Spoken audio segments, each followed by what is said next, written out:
tal qual estou. Tal qual estou, eu venho a ti. Aceita-me, ó Salvador.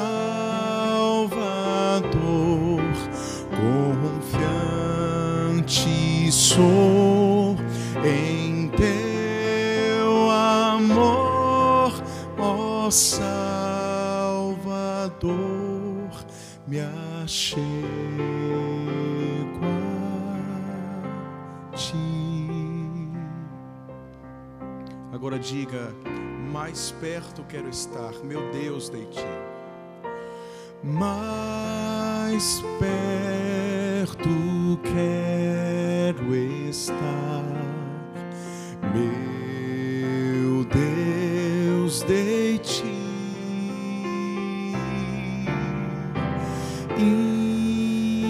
Ainda que seja dor que me una a ti, com sinceridade.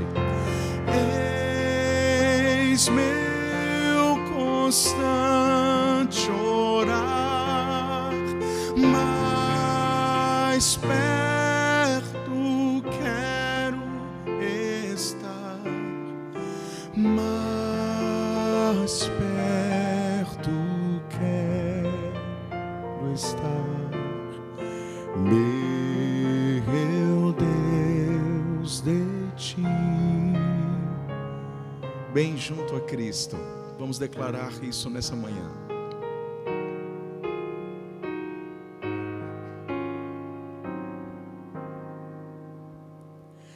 Bem junto a Cristo, eu quero estar. Bem junto à cruz, doce paz desfrutar. Sim, ao teu peito eu busco a paz, pois teu amor divinal satisfaz, pois teu amor divinal satisfaz.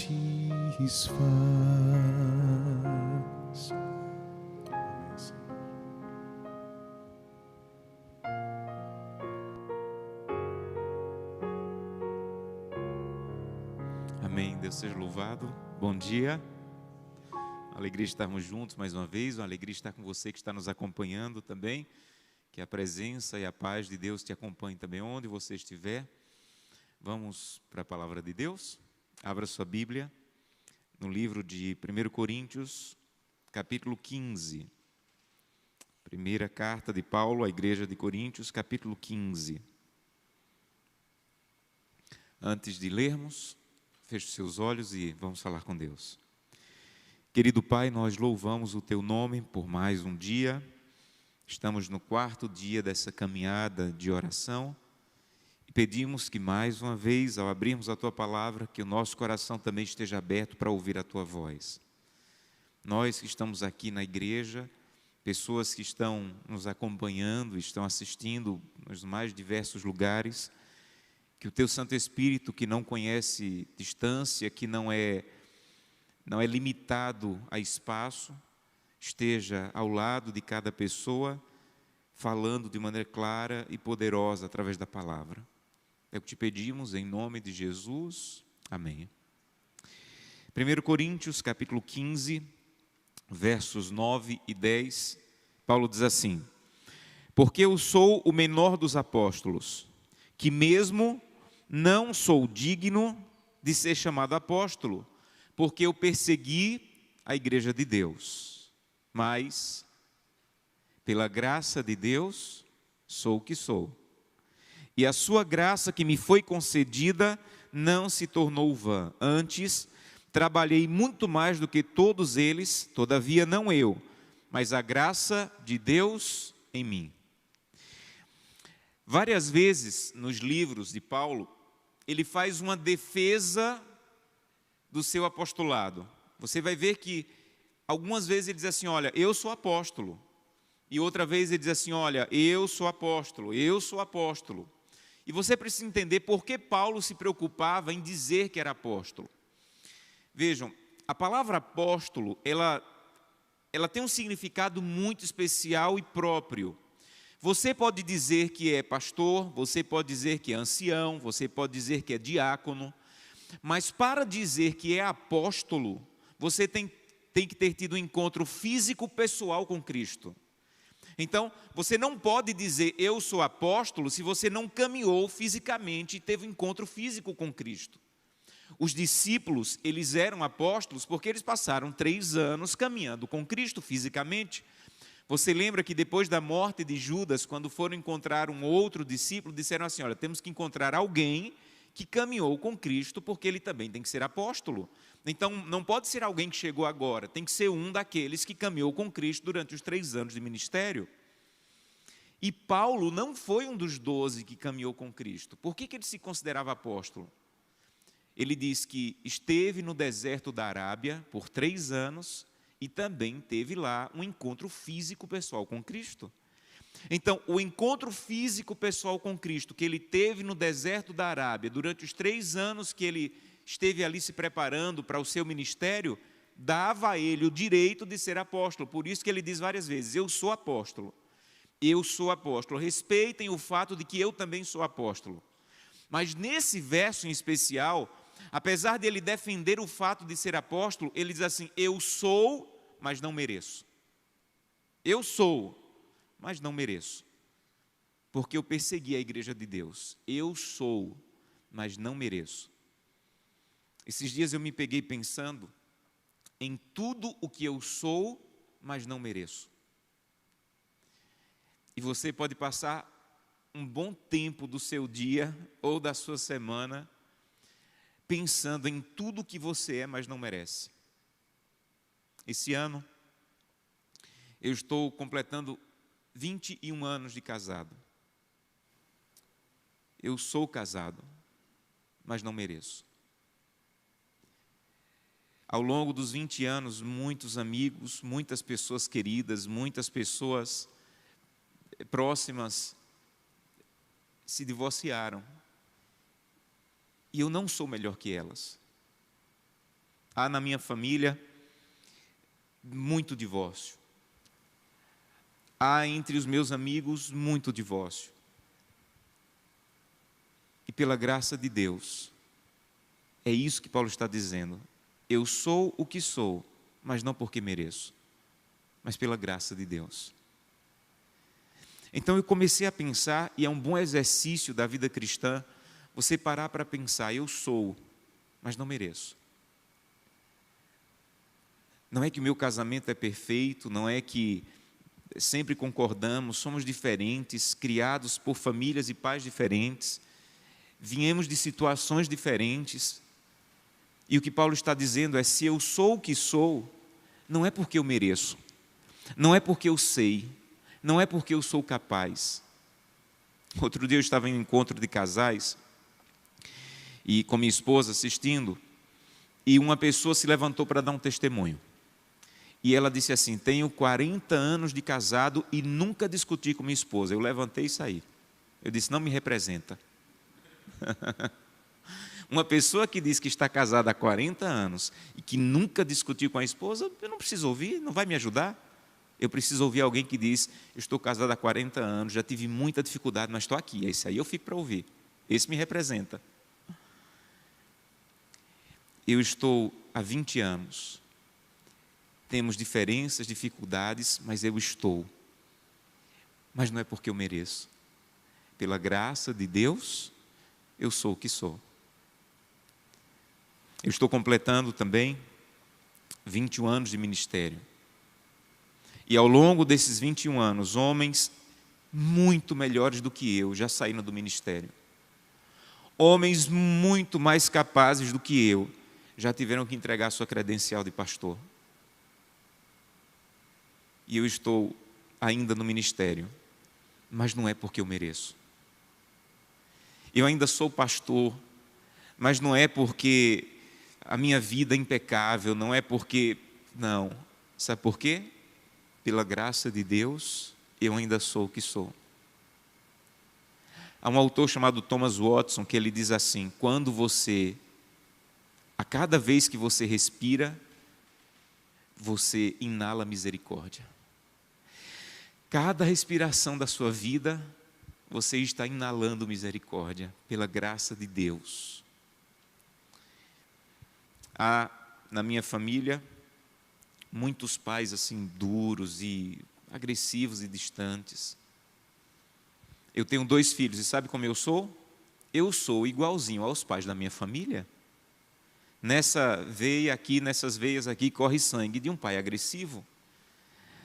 Mas eu tenho sido bondoso. Esses dias eu estava brincando de boneca lá com a filha e jogando com o filho e abraçando e beijando. Mas não é porque eu sei fazer isso, eu não sei. Sabe por que eu faço isso? Pela graça de Deus eu sou o que sou.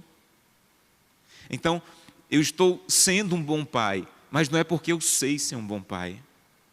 Se não fosse a graça de Deus, eu seria igualzinho a tantos outros pais que eu conheço.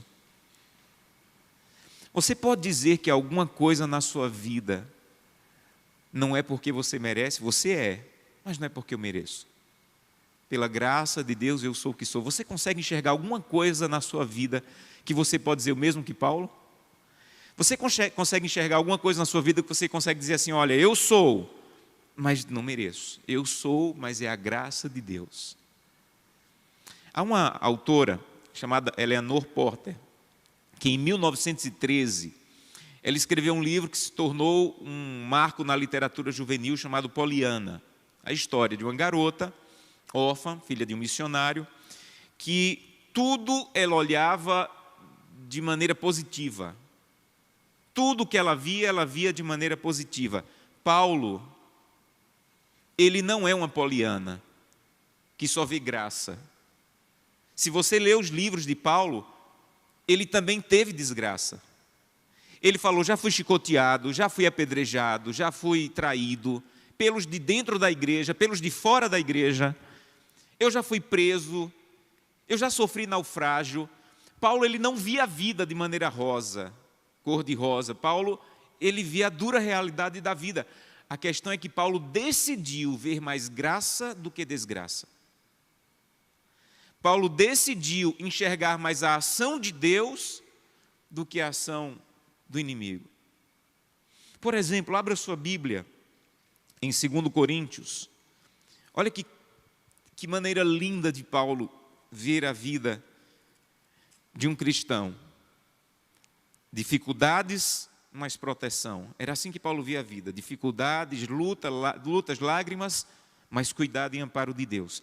Aí ele faz um jogo de palavras muito interessante, 2 Coríntios capítulo 4, verso 8, ele diz assim: em tudo somos atribulados, porém não angustiados, perplexos, porém não desanimados, perseguidos, porém não desamparados, abatidos, porém não destruídos.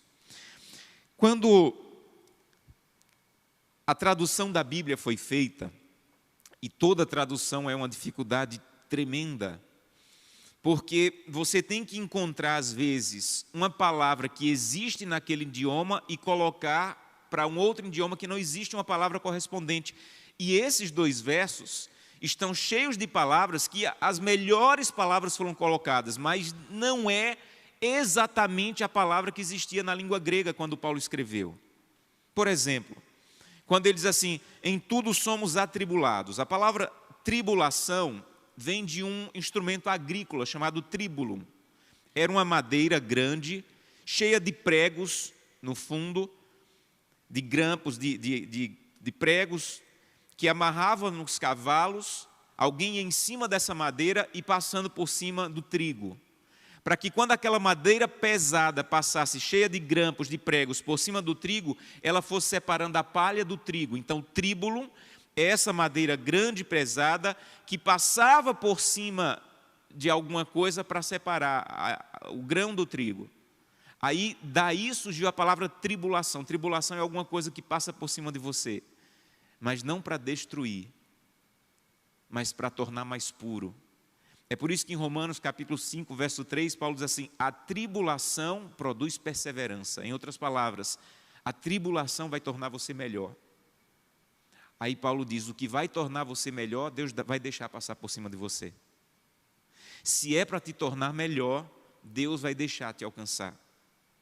Um dia eu estava em um congresso para jovens, e eu vi uma cantora ir lá à frente e dizer assim para quase 4.000 jovens. Ela disse: garotos e garotas, Deus quer mimar você, Deus quer mimar você.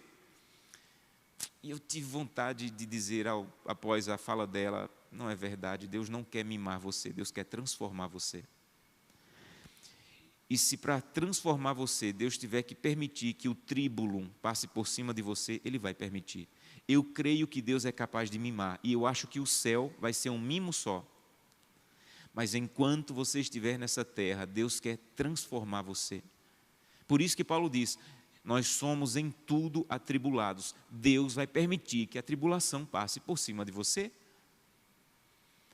Mas Deus não vai permitir, verso 8 ainda, que a angústia passe por cima de você. E a angústia não é a melhor palavra correspondente ao que Paulo quis dizer. A palavra que Paulo usou aqui é destruído.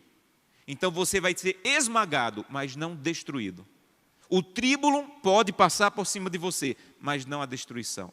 Então ele disse assim: somos em tudo atribulados, porém não destruídos. Aí ele diz: perplexos. A palavra perplexo poderia ser traduzido por desorientado. Vai ter momento da sua vida que você vai ficar sem saber o que fazer. Você vai ficar desorientado. Deus vai permitir isso.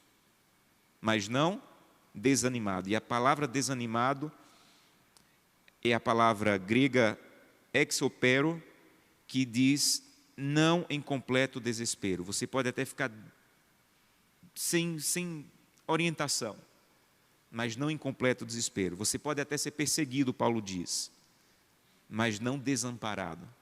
Você pode ser até abatido. A palavra abatido era a palavra quando alguém estava lutando, um gladiador estava lutando e levava um golpe que caía. Você vai levar golpes na vida e vai cair. Você vai cair, mas você nunca vai ser destruído. A palavra destruído é o golpe que mata. Então Paulo diz assim: a diferença entre o golpe que derruba e o golpe que mata. O golpe que derruba você vai sentir algumas vezes na vida. E talvez vocês que estejam agora aqui ou que estejam nos assistindo estejam vivendo um momento que você levou um golpe, que você caiu. Mas Paulo diz assim: você pode até levar um golpe que você vai cair, mas nunca você vai levar um golpe que vai te destruir. Então Paulo não via só graça, Paulo também via desgraça.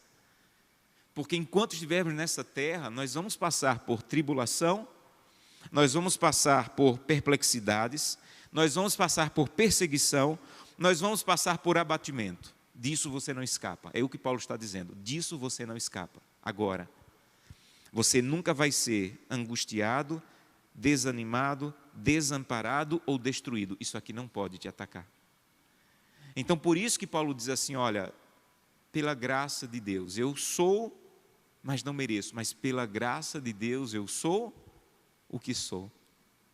Pela graça de Deus, pelo cuidado de Deus, pelo amparo de Deus, eu sou o que sou. E você tem que começar a enxergar a vida do jeito que Paulo enxergava. O cuidado de Deus, o amparo de Deus.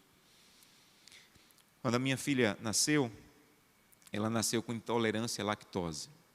E tudo que ela comia que continha leite, ela colocava para fora.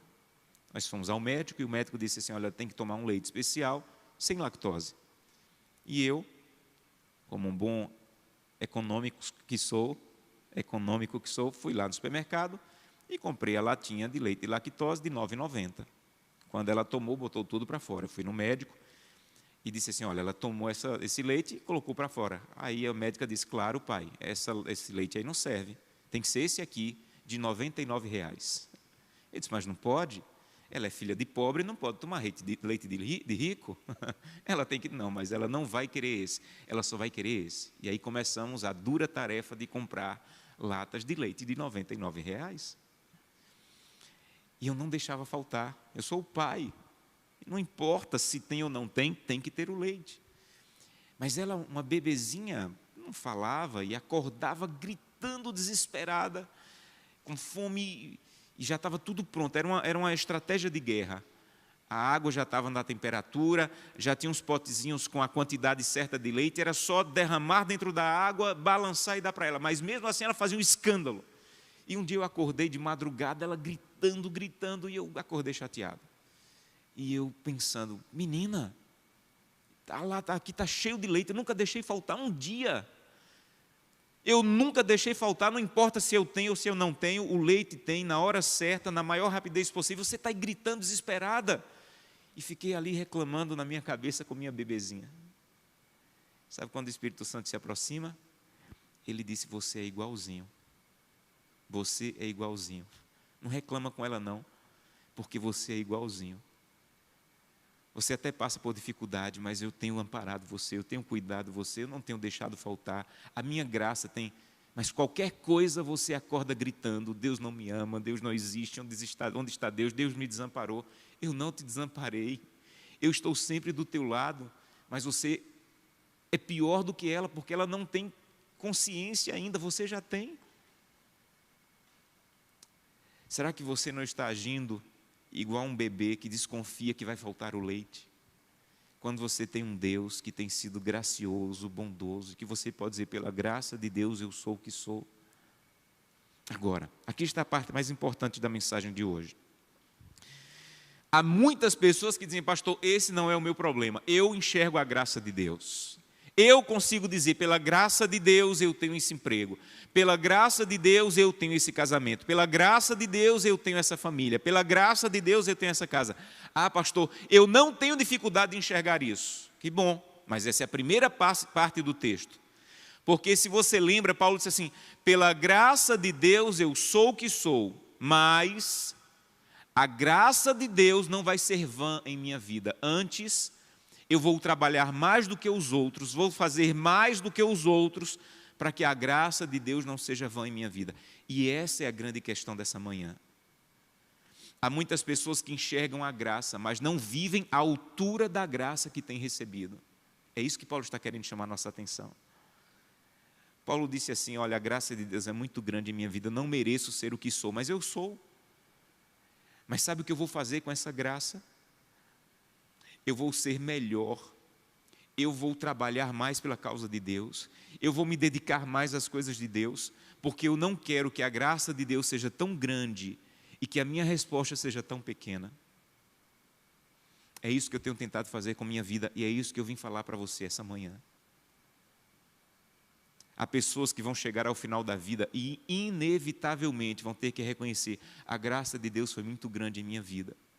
Mas o que eu fiz em resposta a essa graça foi muito pequeno, muito insignificante. Paulo disse assim, eu não. Eu quero terminar a vida dizendo, a graça de Deus foi grande em minha vida.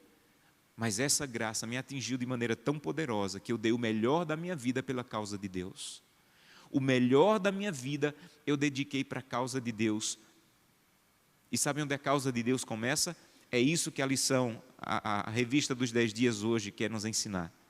Leia o texto de hoje.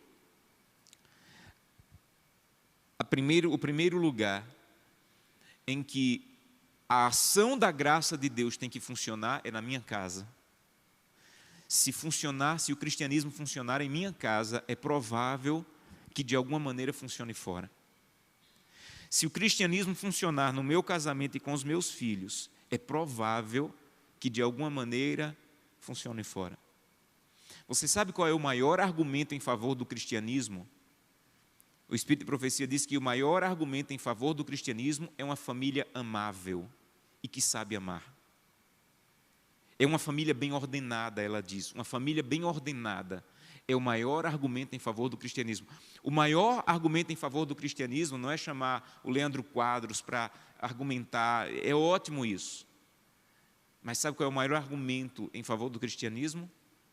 É uma família bem ordenada. Tudo que uma família bem ordenada faz em favor do cristianismo é o maior argumento em favor do cristianismo. Então, o cristianismo tem que funcionar na minha casa. E é isso que eu tenho tentado fazer com minha vida. Eu tenho tentado dizer a Deus, Santo Deus, eu não mereço. Mas a graça de Deus chegou em minha vida. E eu quero fazer o melhor da minha vida e da minha família para a tua honra e tua glória. E algumas coisas ao longo da minha história têm me ajudado a entender isso. Ouvi há muitos anos uma história de que em uma região aqui do país, há mais de 40 anos, a igreja teve dificuldades financeiras para pagar todos os pastores. E os líderes daquela região decidiram que não tinham mais como continuar pagando o salário de todos os pastores. Eu não sei que critério eles usaram, mas eles decidiram que uma média de 5 pastores teriam que ser demitidos, porque eles não tinham como pagar. Chamaram esses pastores, explicaram a situação e disseram, olha, nós vamos pegar as suas igrejas do distrito de vocês e vamos dividir para outros distritos, e vocês estão livres, nós não temos como pagar vocês, vocês podem fazer outra coisa. É uma notícia difícil e dura de dar, mas é o que temos. E um dos pastores voltou na sala do presidente e disse assim, olha, não manda ninguém para as minhas igrejas, eu estou voltando agora para o meu distrito. E o presidente disse assim, acho que você não entendeu a reunião. Nós não estamos fazendo isso porque não gostamos de você. Quando tivermos condições financeiras, vamos chamar vocês de volta, mas agora nós não temos como te pagar. E ele olhou para o olho do presidente e disse, eu nunca trabalhei para essa igreja por dinheiro. O que eu faço é porque a graça de Deus tem sido muito grande em minha vida. E há alguns anos eu tive a oportunidade de encontrar esse pastor, já jubilado, e perguntar, pastor, eu ouvi essa história, é verdade? Ele me disse, é verdade, me contou alguns detalhes. E eu disse, pastor, eu queria ter a honra e o privilégio de ter a coragem de dizer o que você disse. E é isso que eu tenho tentado fazer da minha vida, do meu ministério. O que a graça de Deus tem feito em mim é tão grande. O que a graça de Deus tem feito por minha família, por meus filhos, por meu casamento é tão grande, que eu quero dar o melhor da minha vida por essa causa. Eu não sei como você tem gastado a tua vida, mas só existe uma maneira de gastar bem a tua vida, é gastar pela causa de Cristo, gastar pela causa da cruz do Calvário. Uma outra história que talvez você já tenha me ouvido contar, mas que me fez entender isso de maneira muito clara, é que um dia eu estava fazendo uma semana de oração em uma cidade no nordeste do Brasil, e no final do primeiro sermão eu fiz um apelo para as pessoas que queriam batizar, várias pessoas vieram à frente, e um ancião foi me dizendo quem era cada pessoa para eu visitá-las durante a semana e preencher a ficha de batismo. E foi dizendo, pastor, aquela é Maria, já está pronta para o batismo, José, já foi preenchida a ficha de batismo. Foi explicando cada um, e no final chegou em um casal de adolescentes, 2 irmãos, e disse, olha, eles são irmãos, filhos da mesma mãe, de pais diferentes, estão no clube de desbravadores, já fizeram um estudo bíblico, mas o Senhor tem que dizer para eles que eles não podem batizar. E eu perguntei, mas por que eles não podem batizar? E ele me disse, pastor, deixa eu te explicar. A mãe deles é usuária, foi pega roubando, está presa. Nós já tentamos visitá-la, mas ela não pode receber visitas ainda. Eles moram em um orfanato, em frente ao orfanato que eles moram, uma irmã fez um evangelismo na casa dela, num pequeno grupo na casa dela. E toda noite os meninos mais velhos do orfanato iam assistir o evangelismo. Eles assistiram todas as noites, receberam estudo bíblico, estão no clube dos bravadores, mas o senhor lembra que na ficha de batismo, o responsável tem que assinar. Um adolescente não pode batizar sem autorização dos pais e a mãe deles não pode receber visita ainda. Então, eles não podem batizar sem que a mãe assine a ficha de batismo. E eu fui falar para eles, abracei e disse, olha, parabéns, vocês já são da nossa família, parabéns porque vocês estão no clube dos bravadores. E expliquei para eles, mostrei a ficha, mas eu não posso batizar vocês. E eles disseram, pastor, a gente quer batizar essa semana, é o batismo do nosso clube, dá um jeito, vai lá falar com o diretor do orfanato. E eu prometi que ia, meio constrangido, achando que talvez o diretor do orfanato pudesse achar que a gente estava querendo forçar os meninos ao batismo, mas fui. Quando cheguei lá, ele me recebeu muito bem, eu expliquei para ele a situação, e ele me disse, pastor, a justiça já tomou a guarda deles, da mãe. Nós aqui do orfanato é que somos responsáveis por eles. Então, se alguém tiver que assinar alguma coisa por eles, somos nós. E eu assino qualquer coisa para que esses meninos fiquem na igreja. Eu perguntei por quê. E ele me disse: pastor, o menino, ele já fugiu daqui mais de 10 vezes. Eu não sei o que acontece na igreja, mas depois que ele está indo para lá, nunca mais ele fugiu. Eu não sei o que é que vocês fazem na igreja, mas alguma coisa está acontecendo no coração desses dois. A igreja, pastor, tem uma escala, e todo final de semana uma família pega eles aqui na sexta-feira, leva para casa para dar um final de semana digno, porque o final de semana é o pior momento no orfanato, não tem escola, não tem muita atividade, e eles passam o final de semana com a família e voltam na segunda. Todo culto tem uma escala na igreja que alguém vem buscá-los aqui, vem trazer no final do culto. Quando está dando a hora do culto, esses meninos ficam loucos para tomar banho e se trocar porque querem ir para a igreja. Eu não sei o que vocês fazem lá, mas alguma coisa está acontecendo na vida desses dois. E no final da semana, quando eu entrei no tanque com o menino, que deitei ele na água e levantei, ele estava chorando e eu também. E eu disse: Deus, dentro do tanque eu disse a Deus: Deus, eu quero morrer fazendo isso aqui. Que outra coisa na vida eu poderia fazer que seria capaz de pegar a vida de um adolescente que ia ter a mesma história do pai e da mãe, ou pior, e dar outro rumo? Algum programa de universidade que é capaz de fazer isso na vida de um adolescente? Só a cruz do Calvário.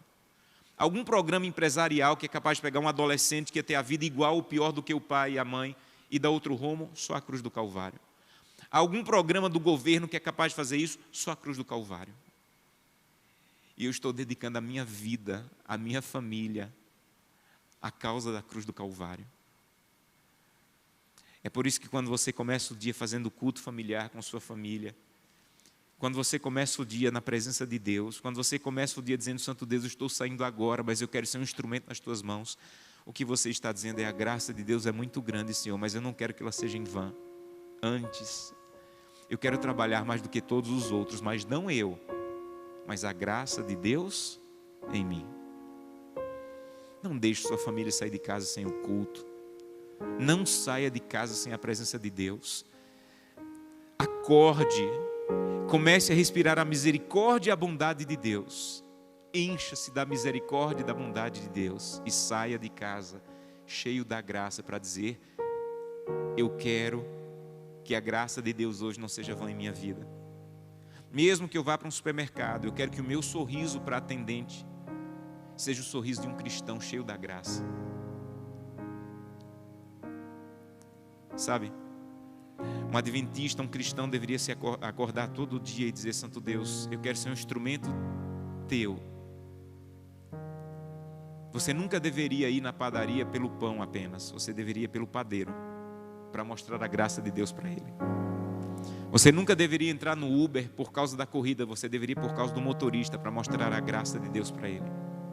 Encha-se da graça de Deus, da misericórdia, da bondade de Deus, e saia todo dia de casa dizendo: eu não quero que a graça de Deus seja vã em minha vida. Antes, eu vou dedicar o melhor da minha vida para a causa da cruz do Calvário. Nesse momento a Melissa Barcelos vai cantar, e ela vai cantar dessa graça que se renova dia a dia, todos os dias. E eu quero convidá-la a dizer: eu quero dizer o mesmo, eu quero ter a honra de dizer o mesmo que Paulo. A graça de Deus chegou à minha vida.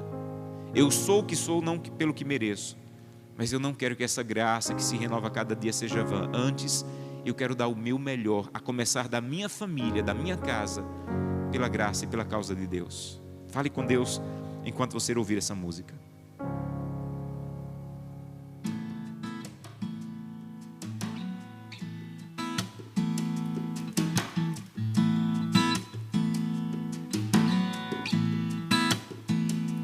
Dia a dia, em todos os momentos, força encontro em lutas ou labor, pois de Deus recebo sempre alento. Que razão terei eu pra temor?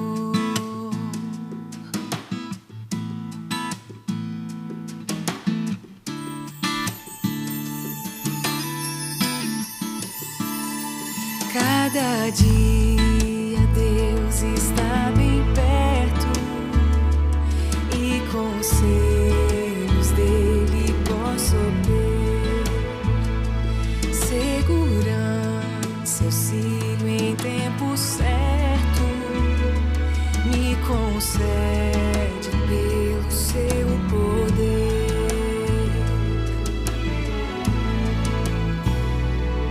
Deus que é bom, sábio e compassivo, cada dia dá-me o que é melhor.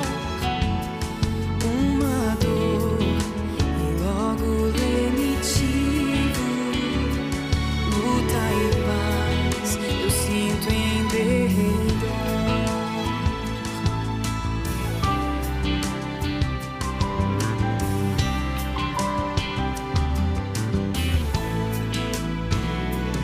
Com carinho Deus protege e guia, qual zeloso Pai os filhos seus.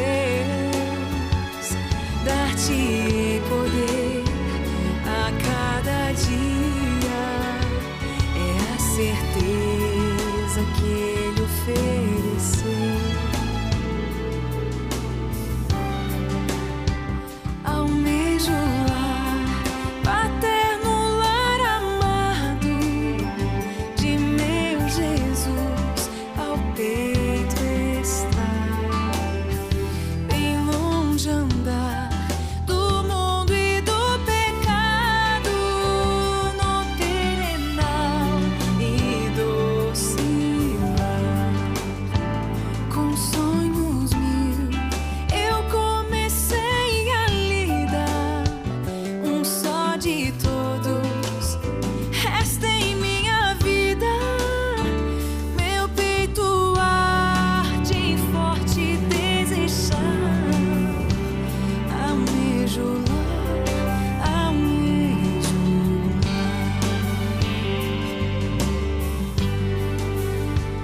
Desejo ao lar, desejo ao lar, desejo ao lar, ao lindo e eterno lar. Saudoso estou e canto em triste exílio. Eu quero ao lar, ao doce lar. Saudoso estou e canto em triste exílio. Eu quero ao doce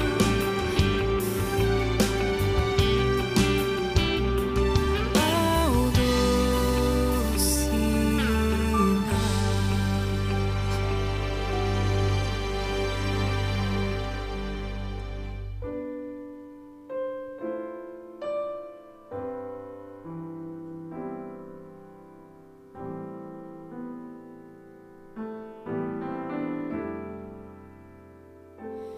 E que eu possa em lutas, dores, trevas, aceitar, ó Deus, de tua mão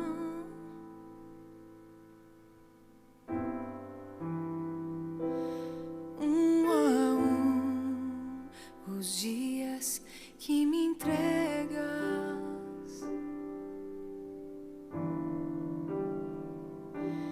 Nesta minha peregrinação,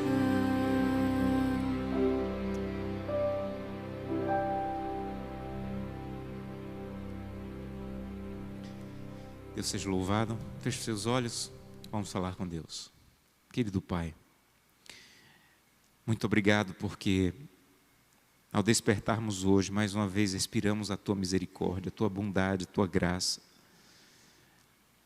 Mas nós queremos ter a honra e o privilégio de dizer como Paulo, essa graça, essa misericórdia não tem sido vã em minha vida. Antes, eu tenho vivido à altura dela, dentro de casa. Eu tenho vivido à altura dessa graça, fora de casa. Eu tenho trabalhado mais do que todos os outros, dedicado o meu melhor para a causa da cruz. Mas não eu. Até o que eu faço ainda é a graça de Deus em mim. Que hoje, Santo Deus, o nosso dia seja um dia de gratidão e reconhecimento, que as nossas atitudes em casa e fora de casa sejam um reconhecimento de gratidão ao que Deus tem feito por nós e em nós. É o que te pedimos em nome de Jesus. Amém. Que Deus te abençoe, te dê um dia na presença do Senhor abençoado.